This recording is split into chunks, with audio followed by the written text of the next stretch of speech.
मुझे कभी छोड़ोगे तो नहीं? जब हम 3 लड़का को महतारे नहीं छोड़े तो तोका कहाँ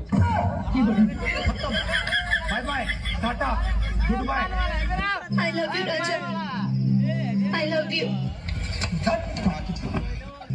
अब तोरा से दूर रहल मुश्किल हो गेल बा।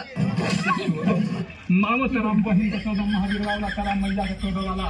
ए हाफ पैंट वाली मुन्नी छिनरा भागा ना तो काट ले कान मुन्नी। नो नो नो नो। तुम्हारा नाम क्या है? मेरा नाम है पायल, मैं कर देती हूँ सबको घायल। मेरा नाम है बुल्ला, रखता हूँ खुल्ला।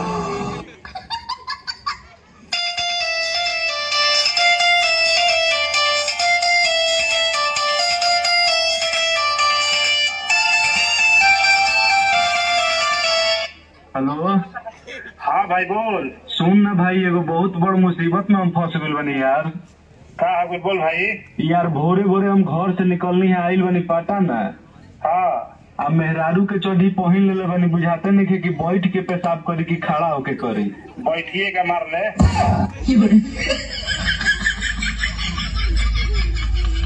हमारा माई के पता वन वो भाग के घुसने लगा मत बता।